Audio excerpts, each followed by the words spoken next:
Welcome to Beyond the Badge. I'm Camille McCombs. From old school furnaces to modern day heaters, there are safety concerns with all heating appliances. HOMTV's Adriana Cotero has safety tips everyone needs to know this season. During this winter time, home heating becomes a necessity and a precaution. Do you have a lighter? I can think of two fires right off the top of my head. One was a space heater from a year ago, and this is about 2 months, maybe a month later, it was improperly disposing of fireplace ashes. To avoid a fire in your home, Meridian Township Fire Inspector Tavis Millerov says there are safety concerns with all heating appliances, more specifically with modern day heaters. We don't recommend space heaters at all. We'd rather they were, quite honestly, I would rather they were outlawed altogether. However, despite the appliance age, the same safety rules should be followed. Making sure that you keep things a minimum 3 feet away in all directions around the space heater. If you're using a fuel-fired appliance, making sure you're using the correct fuel in it. We don't see too many of those anymore. Most of them are all electric type. But those kinds of things are what we really strive to tell people, is to make sure you keep that safe distance away with your materials and any kind of combustibles. These precautions are important to keep in mind when purchasing a heater at your local hardware store. Home heating and heating appliances, typically, and especially going into the colder months of the year, this is the most deadly time of the year when it comes to home fires, and more often than not, the home heating equipment is attributed to that. We see all kinds of incidents happen as a result of these heating appliances, and a lot of times they don't have a very good outcome. Stay warm, stay safe. In Meridian Township, Adriana Cotero, HOMTV. And home heating appliances can be picked up at your local hardware store, where residents can be informed on the precautions to take and more when purchasing. And speaking of home heating, carbon monoxide is a concern this time of year when heating your home safely. The Meridian Township Fire Department has a new equipment to debut this month that helps combat the issue when they are on the job. The positive pressure ventilation fan not only gets the job done, but it can also save lives. This new piece of technology allows firefighters to clear a house of smoke without filling the home with carbon monoxide, which is a common concern with the former gas ventilation fans. The new positive pressure fans are battery operated and are simpler to use and eliminate the hassle of using multiple fans. This fan actually will replace 2 of our fans. It'll replace our positive pressure fan, but it'll also replace our electric ventilation fan, which we use to pull smoke out of a house as well. So we can either push air in to get smoke out, or we can pull air out to get smoke out. But this fan will do both. The positive pressure ventilation fan has multiple speeds and levels that can be used. It can easily be deployed by one person, as it weighs about 40 pounds less than the conventional pressure ventilation fan. And throughout the holiday season, many will try their hand at frying their turkeys this year. So in true holiday spirit, the Meridian Township Fire Department hosted a turkey fryer demonstration about the do's and don'ts when it comes to frying your bird this year. Let's take a look. Turkey, the star of many holiday meals. Turkey frying has become increasingly popular over the last few years. When it comes to oil temperature, heating instructions recommend the oil reaching around 375 degrees. Once you get to the 400 mark and above, that's when you're really starting to get into the danger zone as far as the oil being too hot and being pretty ready to ignite. Your oil will indicate when it's too hot for frying. When I did a last check of the temperature on that, we were about 425, 430. So we were definitely a little bit into the red zone as far as the temperature goes. And that was evident when you saw me take that lid off. You see the little wisps of smoke coming out of there. Then that's definitely a red flag that, oh, wait a minute, I've got my oil too hot here. Dropping the turkey too fast and incorrect oil temperature can lead to a grease fire. It did bubble over. It did create a mess of oil on the ground, and it did catch fire right around the burner itself. Just like cooking anything else, never leave your turkey fryer unattended. I always come up with the funny little rhymes and sayings that go with this, and for this one, it's always keep your eyes on what you fry.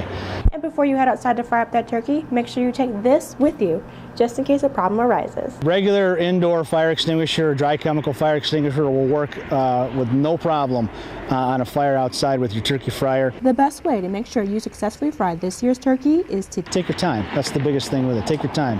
If you take your time, it'll be delicious, trust me. Reporting in Meridian Township, Camille McCombs, HOMTV.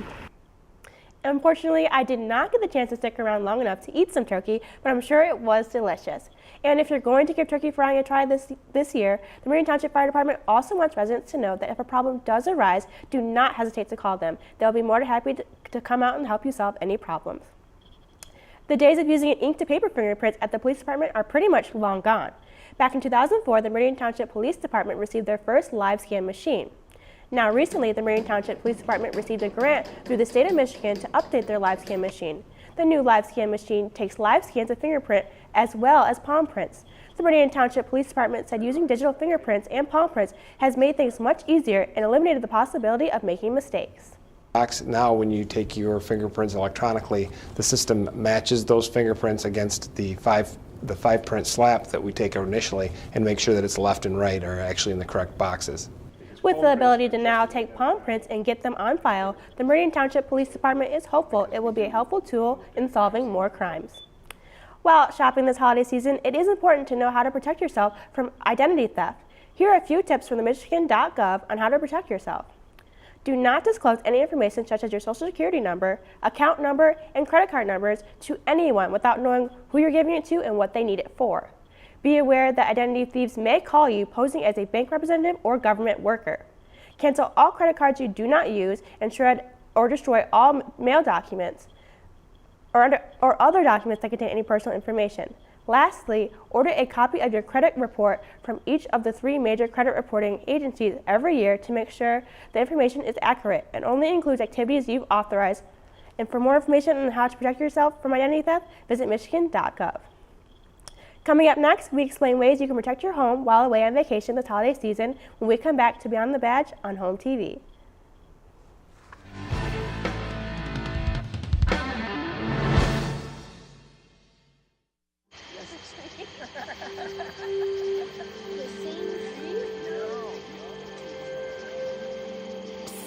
They're coming.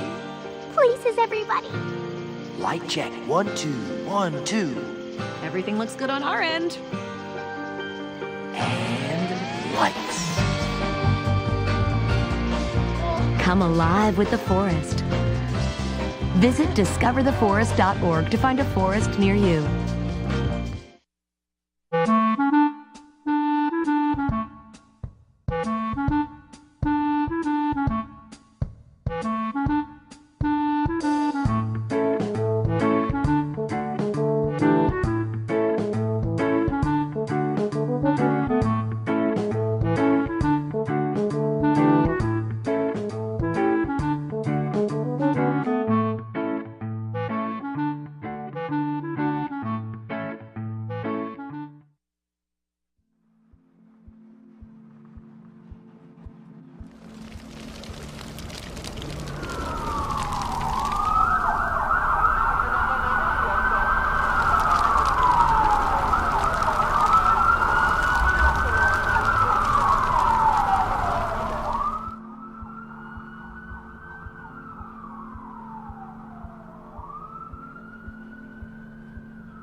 Welcome back. As many people look to travel this holiday season, they may be worried about the safety of their home while away. Home TV's Brandy Yates sits down with Meridian Township Captain Greg Frenger to find out what you can do to protect your home. When you're gone for a long period of time, what are some safety measures you can do to protect your home? And I know the police department offers a great program for that. Yes, we'll come around and we call them the vacation property checks. You can fill out a form online. It's secure to fill it out online. You can call our office, you can stop in, and we will come around and check your home on a regular basis during the time that you're gone. So that's a benefit, but I always tell folks that if they're going to be gone, to make arrangements to have somebody park in their driveway. The cars are coming and going. If there's snow, have snow removal done. If it's the fall and the leaves and the grass need to be cared for, make sure that's being done so that the house still looks occupied and lived in. Certainly we want you to set lights on timers and have the typical looking lived in look. But having that that added feature of somebody physically checking on your house is nice. And even a neighbor just checking on your house, if you don't want to have the police do that, is a good thing, or having somebody house sit. Okay. And what about putting your mail on hold, make sure mail's not and newspapers aren't piling up? And then the big thing you always see, social media, people posting that they're going to be gone for a long term. What is your take on that? Well, you know, social media is a wonderful thing, and even in my own personal life, I've had to tell people to hold back on, you know, posting that information that we're out of the state or, you know, not going to be home for a period of time. So that is a huge problem, especially if you have a very public Facebook page. Right. Typically, we all trust our friends, but you have to understand that our friends' friends and others can still access our information through them. So you definitely want to be careful about that, and sharing any of that information should be kept to a minimum as much as possible. The Meridian Township Police Property Check Request Form and Vacation Checklist can be found on the Meridian Township website. All right, everyone, let's play some trivia. This month's question is as follows. Which holiday has the most fatal car crashes in Michigan with an average of 20 fatalities per year? Either A, Christmas, B, Labor Day, C, 4th of July, or D, Thanksgiving. We'll have the answer for you when we return to Beyond the Badge right here on Home TV.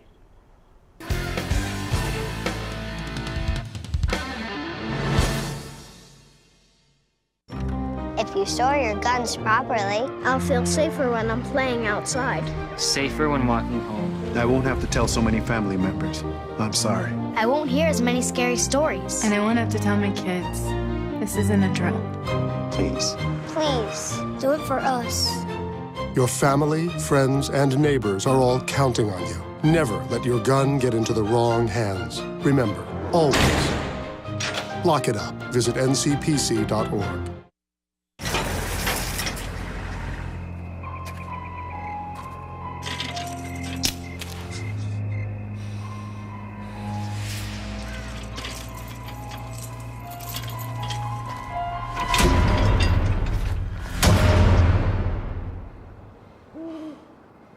If you don't fix them, sparks from dragging tow chains could cause a wildfire, and that could be scary. Hi, Smokey. Only you can prevent wildfires. Hey there, I'm Officer Jordan, and I'm here to offer you some advice about what to do before you go on vacation. Lock each of your doors and windows. Keep some curtains open. Stop mail deliveries, or have a trusted friend or neighbor collect them while you're away. Do not use social media to indicate you're on vacation. You can also ask us to check your home and your neighborhood. All you need to do is fill out the request form online. You can also call us at 517-332-6526. Welcome back. Before the break, we asked which holiday has the most fatal crashes in Michigan with an average of 20 fatalities per year. Was it A, Christmas, B, Labor Day, C, 4th of July, or D, Thanksgiving? Some of you may be surprised because the answer is B, Labor Day. I'm sure many of you were shocked from our trivia question answer this month that the amount of traffic during Labor Day is what has an effect on the number of car crashes, but not the weather. What the weather does affect is your car, especially as the colder it gets. As temperatures drop, remember to keep your gas tank full, or at least half full. If possible, avoid using your parking brake in cold, rainy, and snowy weather. Do not use cruise control when driving on a slippery surface. Accelerate and decelerate slowly. Drive slowly. Everything takes longer on snowy roads. Accelerating, stopping, turning. Nothing happens quickly as on dry pavement. And finally, don't stop if you can avoid it. And speaking of safe winter driving, all drivers are encouraged to have an emergency car kit in their car to prevent them from any unexpected situations this season. For commuting or traveling by car, packing an emergency car kit may make a difference between getting back on the road sooner or being stuck where you are for some time. Emergency car kits can be found in your local store. You can also get a variety of emergency car kits online. Especially during the wintertime, emergency car kits are going to do a lot of good. I mean, batteries die. We live in Michigan. You got a lot of cold winters and they destroy batteries. I'll keep a tow strap in the back of my truck in case I need to pull somebody out or if I get stuck for any chances. I got a blanket in mine. I carry an extra coat. I got a flashlight, simple four-way. Just being prepared in general, depending on whether even if it's an accident or just being stranded in general, like it's better to be prepared than not prepared. Another option is packing your own emergency car kit. Here's some recommendations: a screwdriver, an ice scraper, a flashlight, a roll of duct tape, and booster cables, a bottle of water, and blankets. With Michigan weather, people can really expect anything, and harsh winters are sadly just around the corner. Residents understand this and to be true as they are taking the initiative to become community response emergency team members. For the past few weeks, HOMTV's Adriana Cotero followed that training that certified these team members. Here's a closer look. A community can only be resilient if it's prepared. When a snowstorm hits, an earthquake shakes, or a severe thunderstorm floods the town. During any and all disasters, community emergency response team members are at the scene. The more we can have help with our community, help our police department, help our fire department, we're kind of a second set of eyes and ears. And this second set is following the same understanding that it's not what if, but when. I want to be able to be prepared in my own home and to help the community as well. That is what the Do One Thing organization advocates. Having asked residents to attend a 3-week community emergency response team training to become well equipped in the case of an emergency. We suggest that people go out into the community and become trained so that they can help in disasters. People think that if something does happen, they'll be able to handle it. And honestly, that's the biggest challenge with the program in emergency preparedness. We found that only about 50% of the country are actually prepared for emergencies and disasters. So at this point, it's really about getting the information into people's hands and, in their computers and through media so that they know how easy it is to do. Beginning on October 10th, the CERT training began, running for 3 hours every Monday and Wednesday. The classes started with teaching attendees teamwork skills. You don't work any event alone. You have someone with you, so if something happened to you, there's somebody that can call to get you help, as well as the two of us working together. One can be taking care of a person, the other one can be speaking to dispatch or calling 911, whatever needs to be done. At the same time, I kind of use my thumbs to push on the bony parts. What you want to do is you want to just apply the pressure right there. And assisting those in need is a key factor during an emergency. Second half of the training included disaster medical operation assessment, with the first step being to apply gloves before treatment. Following this training, attendees take a final test to certify themselves as official community emergency response team members. Most people don't realize we can't leave everything in the hands of our first responders because especially in a disaster, who knows how long exactly it would take them to get to you. So having these people in place that could even do small things would help a lot for our community. These volunteers showcase how small efforts can make the biggest difference. In Lansing, Adriana Cotero, HOMTV. If you're looking to bring some holiday cheer this season, then you may want to consider donating a toy to a child in need. Toys for Tots is now accepting donations for this holiday season. The Salvation Army Distribution Center is now accepting donations in addition to the Meridian Township Municipal Building. The mission of the U.S. Marine Corps Reserve Toys for Tots program is to collect new unwrapped toys each year and distribute those toys as Christmas gifts to children in need in the community. For the last few years, we have worked with the Salvation Army and other organizations to try to collect toys for children who desperately need them during the holidays. Sometimes it's the only thing that they receive during the year, and it just adds a little bit of brightness to their holidays because a lot of the times their families can't afford it, and it's nice to show that outreach, that and in a sense appreciation for what you have to be able to provide. Local police and fire departments also accept donations for the program. It was the Battle of the Badges at Hazlet Middle School as Meridian Police and Fire Department faced off for a charity. HOMTV's Malcolm Keenan has that story. The Meridian Township Police Department played against the Meridian Township Fire Department in a charity basketball game. The event brought a lot of the community together and raised money for a very needy cause. Some MSU students that work for the police department, the cadets, took it upon themselves just to do this, to make this happen, to raise money for the annual party that we do every year for kids in need throughout Meridian Township and surrounding areas. It's just halftime here at the Police versus Fireman game. The game has been going very well. The police lead 16-4, but believe the firemen might be able to pull it around. It's going pretty good. We're down a little bit right now. They got some great players out there. They're shooting the threes like no tomorrow, but we're going to catch up the second half. The police won with a very hard-fought game. I think it went really well. It was competitive at times, definitely, but I think everyone had a good time, and it was all for a good cause, so I think it went really well. We just came together and got here and made sure everything was all the tables, and the school helped out a lot, making sure everything was ready for us, and we just came prepared and got it all set. Activities included a 50-50 raffle, a canine meet and greet, and an appearance from McGruff the Crime Dog. In Hazlitt, HOMTV, Malcolm Keating. The police beat the firefighters 45-27. Both first responders enjoyed the night and practiced their hoop skills. Approximately $4,000 was raised to give to local kids to have a Merry Christmas. And that's all for this edition of Beyond the Badge. Remember to follow us on Twitter, Facebook, and of course our website, HOMTV.net. I'm Camille Combs, and thanks for watching.